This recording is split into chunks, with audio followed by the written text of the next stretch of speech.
Alright, so in this video we're checking out the Pyrodrone FreeRange 5-inch freestyle quad. So this here is a buy and fly version. You can obviously buy all the parts separately, so I'll list everything down in the video description if you want to buy individual parts, if you want to replace certain parts with your own for your own custom build, or if you just want to buy the buy and fly. So the buy and fly is going to come pre-built here like this. This is the 5S version with the 22 kV motors, and these are 2207.5 size motors.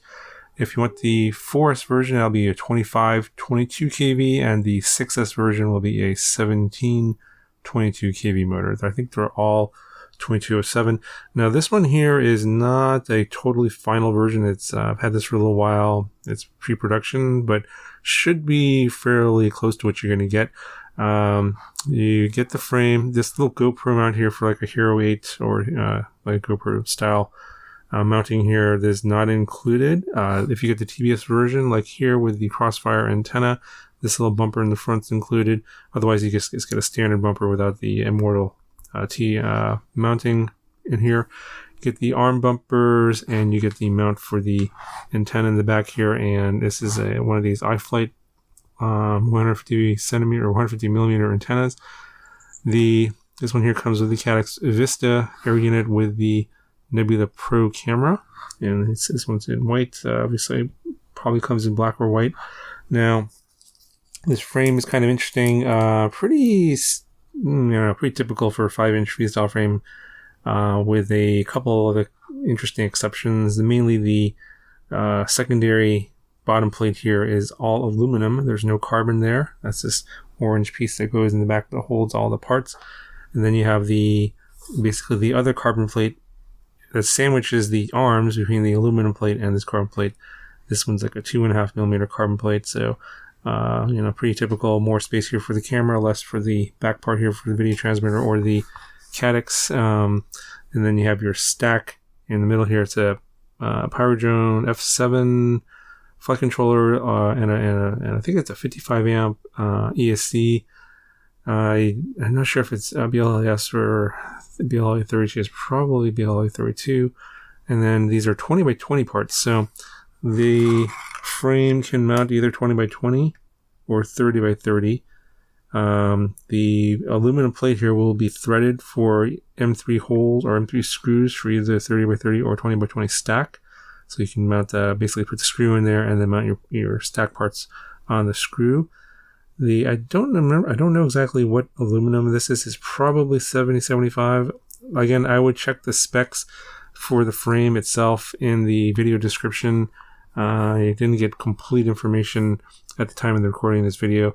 And since I only was given this one 5S battery, I had to recharge this a few times while waiting and doing other flights to fly this. So I don't really fly a lot of 5S. It's kind of like basically like 4S, but a little bit more aggressive.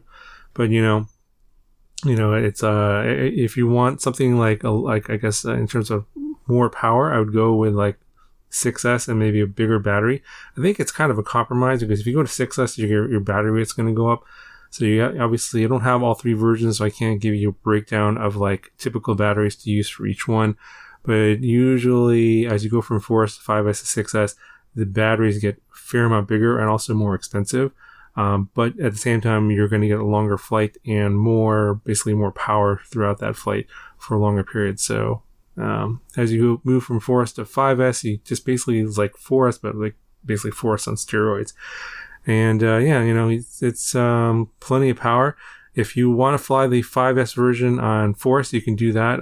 It's just a little bit more mild. It's kind of toned down. You don't quite have as much punch out. It's fine for cruising around, and you get plenty of cruising around time and more flight time on 4S on a big 4S battery. You can obviously change the tune as well if you want to do that. Or you could go the other route and get the 6S version and get the 4S version and fly 5S or 6S on that and just put in a motor output limit in there. So you could do that as well if you want to go with a higher kV motor, but if you want to use like the 6S battery, you can just put a motor output limit in there and get basically like the lower kV functionality of the higher kV motor if you put the motor output limit in beta flight. Anyway, that's kind of a topic for a different video. Now, I go ahead and show you what the stack looks like inside here. I already took a lot of the screws off of here. Let me just give you a quick look at, there's this pretty standard stuff here. Got your motor wires soldered to the 401 ESC, got your flight controller and all the components soldered to that, got your camera. The crossfire is actually mounted directly to the flight controller via pins. This is kind of a trend these days. That way, uses like less space. You don't have to have extra wires there. It's it's probably better for crashing as well. It's not going to fly off somewhere. So that's that's an option on this one. And then the aluminum plate here in the back where everything is connected into. I think it'll probably give you, I don't know, I'm not exactly sure what the goal of that is. Obviously I don't have the frame taken apart, so I can't compare what this would weigh compared to, say, a carbon plate, but I'm thinking it's probably going to be maybe a little bit heavier. That's my guess. I don't know if someone knows if for the same dimensions of carbon and thickness compared to aluminum, what the weight difference would be, and also the strength difference. I would be interested to know what that is. Let me know down in the comments if you guys know. Now let's give you another closer look at the motor. So yeah, 2207.5, and this is a typical Pyrodrone Hyperlite design. Very nice copper windings. So I think over here on the back side is where the kV is denoted right there, 2222 kV. The arms are 5 millimeters thick, by the way. It's pretty standard stuff there. And then the top plate is 2.5 millimeters thick. The props on here are the Ethics PB&J props. I reviewed these a while back. Pretty good props, and I think you get a couple sets of these included in the kit. Okay, so here's the way of the drone here, dry, no battery. I put all the screws back in there that are removed. So it's coming at 354 grams. That's, I would say pretty much ballpark average for freestyle 5-inch of this type of frame. It's not, obviously, it's not like an ultralight frame or something like that. And then with the 5S battery that I flew it with, and now we're coming in at, okay, now we're over the limit here of this scale. All right, switching scales here. This one will go up to like a kilogram. 575.6 grams with the 5S battery. And then add the weight of a GoPro. I think I flew this with Hero 6 with the camera cage. So yeah, we're, I think that's probably 120 grams or so, 125 grams. So we're talking 700 grams, typical 5-inch with carrying a GoPro freestyle. So, nothing really that different here or that interesting in terms of the weight. Now, I'm sure some of you guys are wondering if this is available in an analog version. I'm fairly certain that will be made available as a separate version, but the ones that I'm already currently aware of are the basically the ones for DJI. This seems to be the ones that are more in demand these days. But for those of you guys that are interested in this in an analog, I think that will also be available. Now, of course, you can just buy the frame, your own parts, and build this in analog. Of course, that's totally easy to do. You just get your stack, get the motors, and then put your video transmitter here in the back. Fairly typical 5-inch build here. Nothing really that different in terms of what's out there in the market. Anyway, so overall, I think it's a pretty good build. All the parts are solid. Flies pretty nice. It'll come with a pit tune, of course, from the company. So don't worry about tuning it. You'll just have to basically get a battery, charge it up, and you should be able to go ahead and fly it. Obviously, you have to figure out which receiver version you're going to get and bind that to your radio. Pretty standard stuff there. But yeah, if you want to just buy something off the shelf and bind up to your radio and charge up a battery and go and fly. Here's another classic bind and fly that there's a ton of them out there, of course, and this one is very good. And if you want to compare it to something like that comes from iFlight, like the Nazgul 5, etc., this is definitely right in that ballpark in terms of performance. Anyway, so here's more flight footage for you. Let me know if you guys have any questions, and I'll talk to you guys in the next video.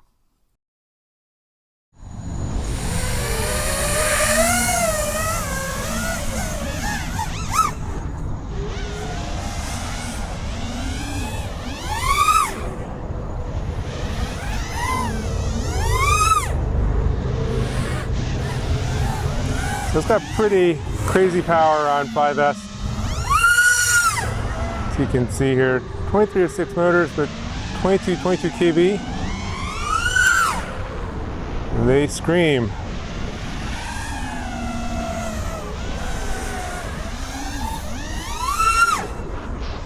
Pretty loud. A little windy right now.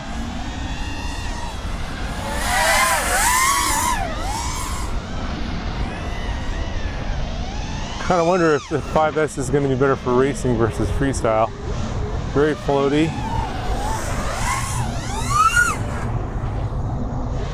Yeah, it just kind of floats there. Doesn't want to come down.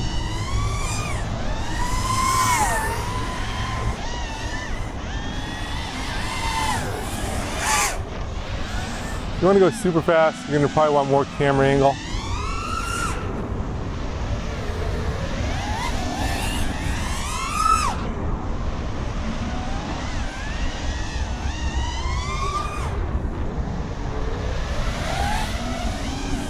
Yeah, it just kind of floats there.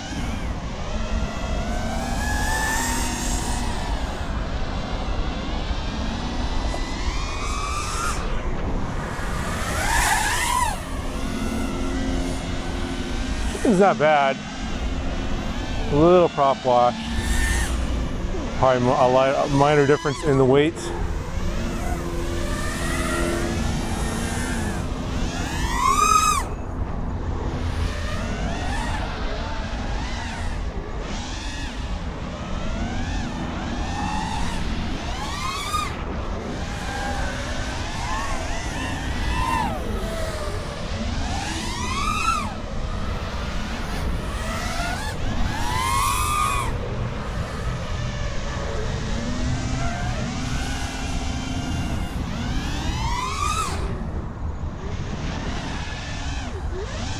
Yeah, it has a lot of hang time.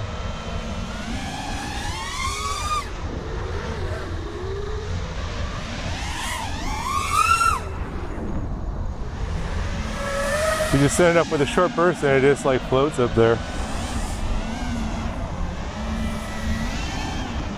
I think in the hands of a more skilled pilot, you can definitely do more. Has a little bit too much power for me.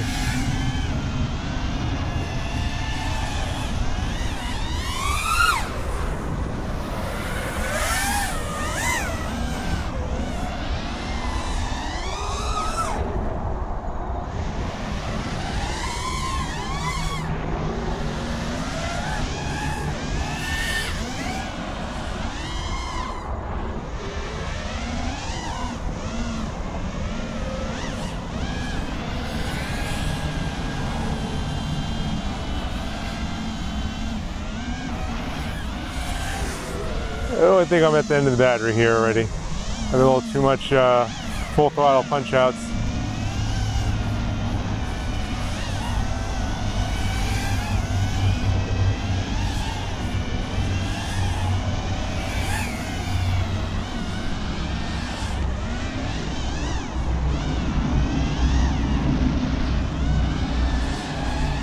See how it handles in turns. It's a little different in the timing.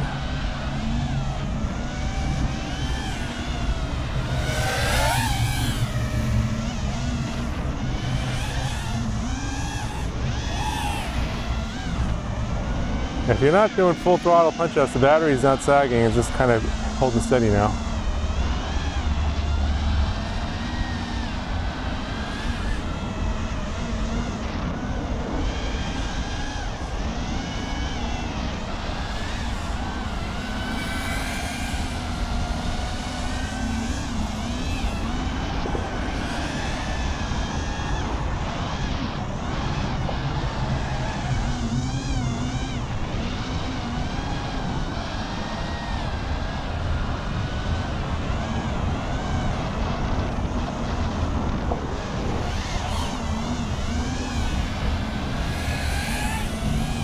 Okay, that's the end of the battery.